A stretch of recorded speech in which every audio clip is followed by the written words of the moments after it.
Felipe Luiz foi ousado ontem, trocou o Alexandro pelo Ayrton Lucas. Bora dar uma olhada aí o que a imprensa tá falando disso aí, dessa rotação do elenco do Flamengo aí.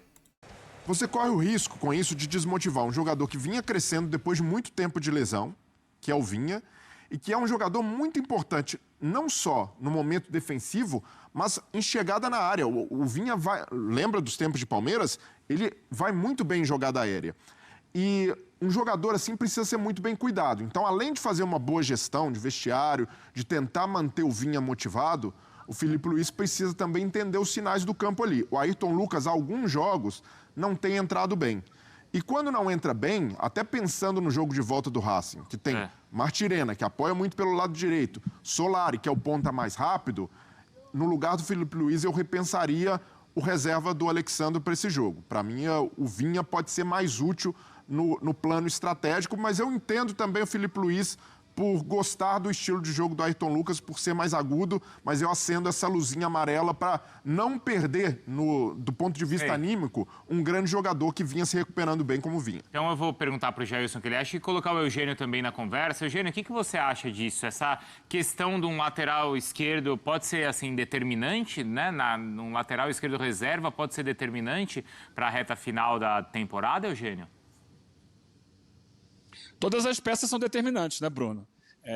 Na estratégia, na montagem do quebra-cabeças de um time de futebol, você tem que encaixar exatamente. E quando você tem boas peças que te dão diversidade de possibilidades, isso aí é muito bom, como o Felipe Luiz teve, continuará tendo, embora desfalques aqui e ali. Porque eu vou entrar numa outra questão. Você pode jogar com o Alexandre, você pode jogar com o Vinha, você pode jogar com o Ayrton Lucas, que entrou ontem. O grande problema agora é como remontar o ataque do Flamengo sem o Pedro. Não sei se você vai chegar a esse ponto, né? A ESPN já trouxe a informação aí nas redes sociais, no site, dessa fratura no antebraço do Pedro. E como remontar o ataque do Flamengo sem ele. É verdade, ontem o time conseguiu o gol já sem o Pedro em campo, com o Bruno Henrique por ali. Mas seria assim de início? Seria o Bruno Henrique de início? Ou seria o Plata, como já jogou várias vezes, centralizado? Então, são possibilidades que você precisa ter para encaixar dentro de uma ideia de jogo. Você pode usar o Luiz Araújo, você pode usar, não pode descartar o Samuel Lino, você tem o Carrascal que foi bem ontem, você tem o Plata, você tem o Bruno Henrique. Como montar essa parte ofensiva da equipe? São possibilidades diferentes com características que permitem ao técnico trabalhar. Na direita também. O Varela e o Emerson Royal. São jogadores... O Emerson é um jogador mais de apoio. O Varela, embora tenha apoiado ontem, ele é um jogador que marca melhor que o Emerson. Então, é entender o encaixe que ele pretende para o time. Por isso, não acho que exista assim. É claro, jogadores que se destacam muito viram titulares absolutos. Mas nessas posições em que você tem várias alternativas, não dá para cravar que vai ser esse ou aquele, porque vai depender muito da estratégia que o Felipe for pensar para cada jogo. E aí, para o jogo da volta, Jailson, qual seria a melhor estratégia para o ataque sem o Pedro? Porque aí vale lembrar que ontem o Bruno Henrique também deu uma entrevista falando que pediu para não ser escalado mais como centroavante, né?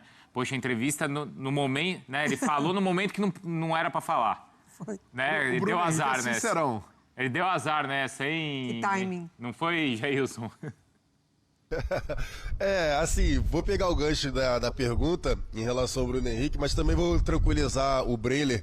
Breler, você não está sendo chato, tá? Você está apenas traduzindo o que a gente conseguiu ver no Maracanã, a apreensão de alguns torcedores. Essa foi a realidade na hora da entrada do Ayrton Lucas no lugar do Alexandro. Porque vale a gente destacar que o Ayrton Lucas tem problema no jogo aéreo. O Ayrton Lucas, ele tem algumas questões, a torcida do Flamengo lembra bem, em relação ao jogo aéreo. E assim, você pega o Martirena e o Solari, que geralmente apoiam muito pelo lado, né? Eles têm a jogada de geralmente virar, né, aquela diagonal longa nas costas do lateral. Então realmente rolava essa preocupação. E na primeira jogada, inclusive, do Ayrton Lucas em campo, rolou essa inversão e o Ayrton Lucas perdeu na cabeça. Então, de fato, rolou a preocupação, essa apreensão do torcedor rubro-negro ali no Maracanã. Então você não está sendo chato, tá? Você apenas traduziu o sentimento do torcedor. Em relação ao Pedro, mim, Bruno nunca Henrique... falou isso. Ele é bem não chato. Nunca falou. Peraí, cara. Eu te defendo dia sim, dia também. Você tá verdade, largando é essa verdade. pra mim? Em relação ao Pedro, o Bruno Henrique, acho que foi o timing equivocado. Justamente, né? Obviamente, ele não sabia, talvez, aí, da gravidade da lesão do Pedro.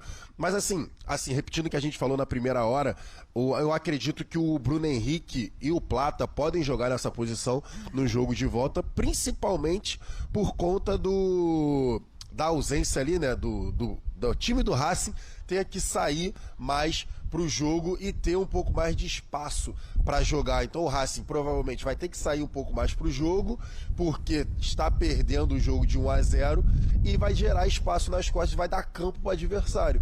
E aí você pode justamente aproveitar a velocidade do Bruno Henrique e a velocidade do Plata. Então a gente... Galera, o Felipe Luiz, de qualquer forma, vai ter que quebrar a cabeça pro jogo de volta, né? Assim que, no meu ponto de vista, o Racing não esperava o Carrascal como titular. Eu entendo que o treinador do Racing estudou o time do Flamengo com Samuel Lino, né? E ter essa surpresa na escalação, eu acho que o time do Racing ficou bem perdido na marcação, porque embora o Carrascal tenha jogado pelo lado ali esquerdo do ataque do Flamengo, mas ele tem um drible maior e uma jogada para dentro. Já uma coisa que o Samuel Lino ele já puxa mais para a ponta, né? Buscando, ele faz uma jogada mais aberta. Já o Carrascal ele faz uma jogada mais fechada. Então isso aí pode ter embolado um pouco ali aquela parte ali da intermediária do Racing, né? E essa questão do Pedro é bem importante, que o Pedro é um jogador alto, né? Então a defesa do Racing é bem alta também. Então, no meu ponto de vista, eu iria de Bruno Henrique, né? Não tem como colocar Plata ali pequenininho, baixinho, brigando com dois zagueiros de quase 2 metros de altura, né? É bem complicado isso, né? Complicado, né, rapaziada? Mas vamos dar uma olhada aí que o pessoal da Cazé TV tá falando aí da partida. Você fica à vontade, ó, o telefone tá na tarde ali, ó. O Flamengo vai pra Argentina com medo de ser eliminado? Participe com a gente. Essa pergunta que a gente deixa pra você participar. E essa pergunta que eu jogo pra você, Gabriel Simões. O Flamengo vai pra Argentina com medo de ser eliminado? Flamengo não sei, eu vou com pavor. Vai para a Argentina, Gabriel Vou. Simões? Vou. Só lembrando que Para de botar essa pressão, cara. caso dê merda... Pô, isso não precisa. Não precisa. Caralho. É? Mas vamos explicar, né? Garota, nosso público Não, pode porque ficar perdido. quando eu tô no gramado, esquece, né? Foi assim na transmissão contra o Corinthians aqui da Cazé TV, foi contra o Vitória. Estudiantes, foi contra o Racing. Classificação, vitória. Vitória contra o Corinthians. 3-0, não conta? Classificação com o Estudiantes, Classificação vitória contra o Racing. Estudiantes. Você nunca deixou um estádio que você foi no campo sem estar com um sorriso no rosto. Perfeito. E aí, por decisão dos engravatados, Gabriel Simões será o representante lá na cobertura da Cazé TV contra o Racing em Avejaneda. Ou seja, Onde? Avejaneda. Lavo minhas mãos, tá? Eu fiz o que deu, nação. Eu fiz o que Os deu. haters estão comemorando isso. Você perdeu Não alguma? pela- Trazer essa Não aí, pela vou te presença falar. de Gabriel Vai trazer Simões, essa. e sim pela ausência de Bruno Magalhães. Eu vou de fralda. É? Ah, eu tô cagado. A da Frau? Não, tipo assim, olha só. Eu acho que o Flamengo, os últimos 2 jogos do Flamengo são para trazer a confiança de volta, assim. Falando por mim. Eu desconfiava um pouco desse time. Não da 3 não. qualidade. 3? Pega pós-data FIFA, pô. Vamos pegar Pode dar FIFA, sim. Pô, Botafogo, Palmeiras e 3 a 0. Racing. É porque eu acho que especialmente os últimos 2 jogos, é porque assim, jogar bem, o Flamengo se entregou a temporada toda. A temporada toda o Flamengo joga bem, basicamente. Um jogo ou outro ali. É óbvio, né? Com alternações ali. Mas eu achava que faltava alguma coisa para eu confiar nesse time. Que é um pouco de postura, um pouco de, assim, quando o jogo... É um pouco de mentalidade, não é nem de postura. Porque postura parece que é vontade, não tô falando de vontade, não. Tô falando de mentalidade, assim, o Flamengo... Atitude. O Flamengo sempre me passou a impressão de ser um time blasé. Um time que, porra, eu sou bom pra caralho, então eu vou ganhar jogando bola. E, amigo, muitas vezes o seu jogo não encaixa e você precisa de algo a mais. Você precisa de botar um dedo na cara, às vezes, de alguém. Você precisa falar com a arbitragem. Infernizar a vida de alguém como fez o Jorginho no Você jogo fazer uma contra o Palmeiras. cera. E assim, nada disso é bonito, tá? Nada disso é bonito. Fazer cera não é bonito, falar com a arbitragem não é bonito, mas tem que fazer. O esporte competitivo é assim, não adianta. E o Racing é o suprassumo disso e o Palmeiras é o suprassumo disso. E aí quando eu vi essa combinação aí de calendário, cara, o Flamengo vai decidir a vida contra o Palmeiras e vai decidir a vida contra o Racing. Eu ainda não confio que o Flamengo tenha o 100% do que um time precisa ter para passar por esses desafios. Para mim, falta essa parte comportamental. Eu vi isso no domingo, E eu vi isso ontem, assim. Ontem, mais a resiliência, assim, do time, de, ver o 0x0 no placar e bate 80 de jogo, e o 0x0 no placar, e bate 85 de jogo e o 0x0 no placar, e o Flamengo não desespera, a torcida, os dois estavam no estádio aqui, podem falar melhor, mas independente, cantou muito, cantou pouco, mas assim, eu achei que a torcida não ficou impaciente, pilhando o time, tava ali torcendo até a reta final mesmo, assim. Então, assim, essa combinação de resultado me dá um pouco mais de confiança do que eu tinha antes da data FIFA com esse time. E assim, antes da data FIFA, esse jogo no cilindro pra mim era assim, desesperador. Agora ainda é um puta de um desafio, mas eu acho que o Flamengo tá numa rotação melhor pra encarar esse desafio. Pegando algumas mensagens do chat aqui de destaque de jogadores. Rapaziada, o Felipe Luiz vai ter um trabalhão no jogo de volta aí, com essa questão, principalmente do Pedro, né? É um jogador que tá se destacando como as coisas no Flamengo são difíceis, né? Léo Ortiz no jogo do Palmeiras, o Vitor Roque caiu em cima dele. No meu ponto de vista, maldosamente, tá? Ele caiu por cima da perna do Léo Ortiz. Ali ele podia ter evitado aquela queda. No meu ponto de vista, tá? Cada um tem sua opinião. E ontem o Pedro, uma jogada boba ali com o zagueiro, fraturou o braço ali, né? Ali próximo do punho. Complicado. Na semana passada, o Cebolinha, que ficou um tempão sem jogar, se machucou.